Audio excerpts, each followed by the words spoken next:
एक महत्वपूर्ण पड़ाव है, इसलिए आप लोगों का उत्साहित होना स्वाभाविक है। मैं आपके चेहरे देख पा रहा हूँ, सभी के चेहरों में एक अलग प्रकार की चमक है। इसलिए मैं चाहूँगा कि एक बार सभी लोग नियुक्ति पत्र प्राप्त करने वाले हमारे सभी चिकित्सा अधिकारियों का जोरदार तालियां बजाकर सबका उत्साहवर्धन करें।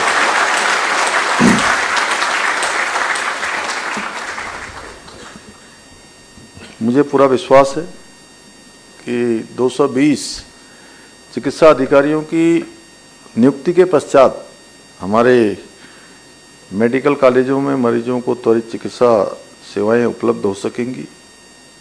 साथ ही स्टाफ की कार्यक्षमता में भी उल्लेखनीय सुधार आएगा।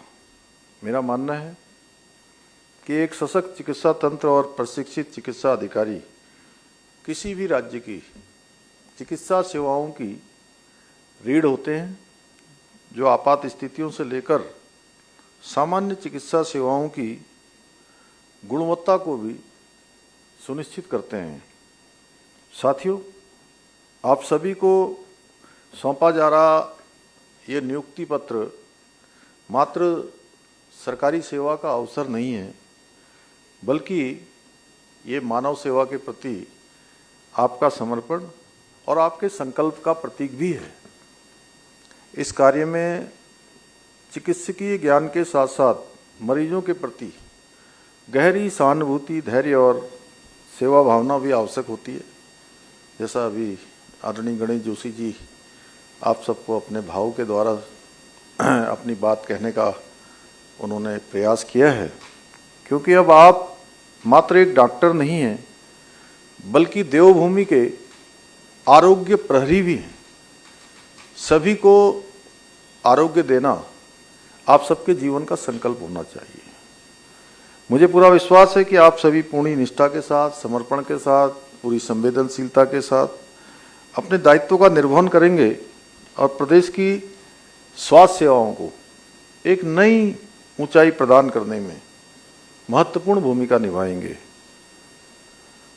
भाइयों बहनों, आदरणीय प्रधानमंत्री श्री नरेंद्र मोदी जी के मार्गदर्शन में हमारी सरकार स्वास्थ्य सेवाओं के विस्तार और सुदृढ़ीकरण के लिए निरंतर प्रयास कर रही है और हमारी संस्कृति मानती है कि स्वस्थ शरीर जीवन का मुख्य ध्येय होना चाहिए।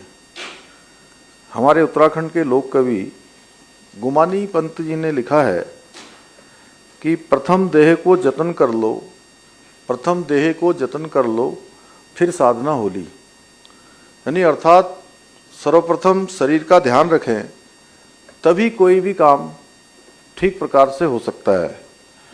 इसी मूल मंत्र को ध्यान में रखकर हमारी सरकार प्रदेश में जन स्वास्थ्य के बुनियादी ढांचों को सशक्त बनाने पर अपना ध्यान केंद्रित हमने किया है। हमारा प्रयास है कि राज्य के प्रत्येक नागरिक को गुणवत्तापूर्ण चिकित्सा सुविधाएं सस्ती दरों पर आसानी से बिना किसी परेशानी के लोगों को प्राप्त कराई जा सके। इस क्रम में हमने आयुष्मान योजना के अंतर्गत अब तक करीब लगभग 60 लाख आयुष्मान कार्ड वितरित किए हैं, जिसके माध्यम से प्रदेश के लगभग 11 लाख से भी अधिक मरीजों का 2100 करोड़ रुपए से भी अधिक के कैशलेस उपचार का भी अभी तक लाभ प्राप्त हो चुका है। इसके अतिरिक्त हम राज्य के प्रत्येक जिले में कम से कम एक मेडिकल कॉलेज स्थापित करने का प्रयास भी कर रहे हैं, ताकि सुदूरवर्ती क्षेत्रों को, सीमांत क्षेत्र के लोगों को, ग्रामीण क्षेत्र के लोगों को उनके जिले में ही आधुनिक स्वास्थ्य सुविधाएं सहज रूप से उपलब्ध हो सकें। इनमें से 5 मेडिकल कॉलेज पहले से ही संचालित किए जा चुके हैं, जबकि 2 अन्य मेडिकल कॉलेजों का निर्माण कार्य प्रगति पर है। इतना ही नहीं, देहरादून, हल्द्वानी और श्रीनगर मेडिकल कॉलेजों में सुपर स्पेशलिटी विभाग भी स्थापित किए गए हैं, जहां कार्डियोलॉजी, न्यूरोसर्जरी, न्यूरोलॉजी जैसे अत्याधुनिक चिकित्सा सुविधाएं उपलब्ध कराई जा रही हैं। साथ ही हल्द्वानी में राज्य के प्रथम आधुनिक कैंसर संस्थान का निर्माण कार्य भी प्रगति पर है। इसके साथ साथ हम राज्य के प्रत्येक क्षेत्र के लिए हेली एम्बुलेंस सेवा भी प्रारंभ कर चुके हैं। अभी कुछ बीच में दुर्घटना के कारण से वो बाधित हुई है और ये सेवा भी हमारी सुदूरवर्ती क्षेत्र के लोगों के लिए एक बहुत जीवन रक्षक साबित हो रही है। इसका ताज़ा उदाहरण अभी उत्तरकाशी के धराली में हुई अतिवृष्टि भी है। हमने हेली एम्बुलेंस के माध्यम से मरीजों को समय पर हायर सेंटर रेफर कर उचित उनका इलाज उपलब्ध करवाया। इसके अतिरिक्त राज्य में निःशुल्क जांच योजना के अंतर्गत 207 प्रकार की पैथोलॉजिकल जांचें निःशुल्क इसकी सुविधा भी प्रदान की जा रही है। हमारी सरकार द्वारा जहां एक और जिला अस्पतालों और सामुदायिक स्वास्थ्य केंद्रों का आधुनिकीकरण कर उन्हें बेहतर सुविधाओं से युक्त किया जा रहा है, वहीं उत्तराखंड टेलीमेडिसिन सेवाओं के माध्यम से दूर दराज गाँव में विशेषज्ञ डॉक्टरों द्वारा परामर्श सुविधा भी प्रदान की जा रही है। हम अपने सभी सरकारी अस्पतालों और मेडिकल कॉलेजों में स्टाफ की कमी को दूर करने के लिए निरंतर प्रयासरत हैं। इस क्रम में चिकित्सा स्वास्थ्य एवं चिकित्सा शिक्षा विभाग में 1300 से ज़्यादा डॉक्टरों की अभी तक नियुक्ति की गई है। 2600 से अधिक नर्सिंग अधिकारी, एक्सरे टेक्नीशियन, डेंटल हाइजीनिस्ट और लैब टेक्नीशियन सहित बड़ी संख्या में पैरामेडिकल स्टाफ की नियुक्ति के साथ ही राज्य के दूरस्थ क्षेत्रों में स्थित आयुष्मान आरोग्य मंदिरों में 2200 से ज़्यादा कम्युनिटी हेल्थ ऑफिसर, 1205 ANM की नियुक्ति भी की गई है। इस प्रकार हम स्वस्थ उत्तराखंड, समृद्ध उत्तराखंड के सपने को साकार करने के लिए निरंतर प्रयास कर रहे हैं। साथियों, आप सभी को भली भांति याद होगा कि पहले उत्तराखंड में किस प्रकार से भर्तियों में भारी पक्षपात, धांधली और भ्रष्टाचार हुआ करता था। पेन ड्राइव से नकल होती थी, नकल माफिया हावी होते थे। हर एक पेपर होने के बाद, परीक्षा होने के बाद परीक्षा फल निरस्त करना पड़ता था। बड़े स्तर पर नकल के मामले सामने आते थे, जिसके कारण से हमारे योग्य जो उम्मीदवार थे, प्रतिभागी थे, उन सभी का भविष्य अंधेरे में जा रहा था। नौजवानों का आत्मविश्वास लगातार घट रहा था, उनके माता पिता का भी आत्मबल कम हो रहा था और भर्ती प्रक्रियाओं में लगे कलंक को मिटाने के लिए हमने राज्य में देश का सबसे सख्त नकल विरोधी कानून लागू किया। आज सभी चयन प्रक्रियाएं मेरिट के आधार पर सुनिश्चित की जा रही हैं, ताकि योग्य उम्मीदवारों को उनके कौशल का, उनके परिश्रम का, उनकी योग्यता, क्षमता और प्रतिभा का पूरा लाभ मिल सके। इसी का परिणाम है कि पिछले 3.5-4 वर्षों में, अभी जैसा धन सिंह जी ने बताया, अभी आंकड़ा हमारा अभी तक 24,000 था, लेकिन मुझे लगता है कि ये 25,000 ये आंकड़ा पार कर गया है।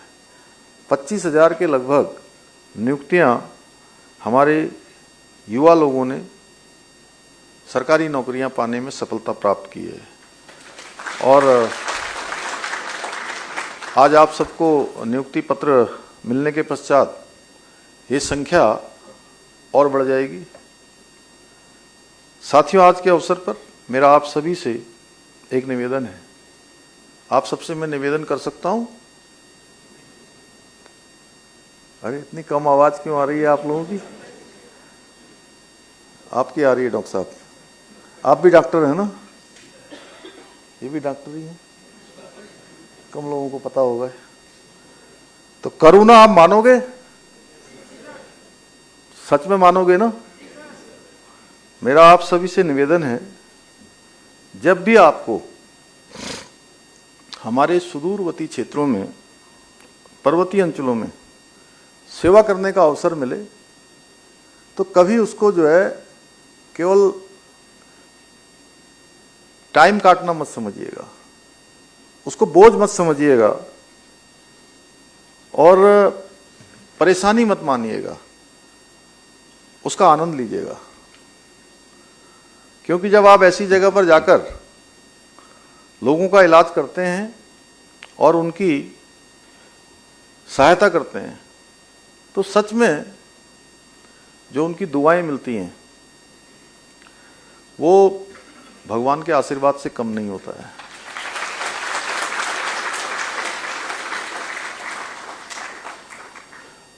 जैसा गणेश जोशी जी कह रहे थे ना, कितनी बार तो डॉक्टर के पास लोग आते हैं और डॉक्टर की बात से ही जो है उनकी सब जो क्या बोलते हैं केमिस्ट्री है शरीर की, वो चेंज हो जाती है। आप सब तो जानते हैं, पढ़ लिख के आए हैं, जैसा हमारा मन होता है उसी प्रकार से हमारे सारे हार्मोन से लेकर सारी चीज़ें, सारे हमारे बॉडी की चीज़ें चलने लगती हैं।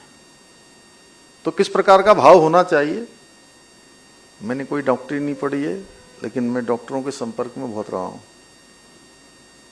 इसलिए मैं आप सबसे कह सकता हूँ कि याद रखिए, हमेशा अच्छे कर्म का फल हमेशा अच्छा होता है।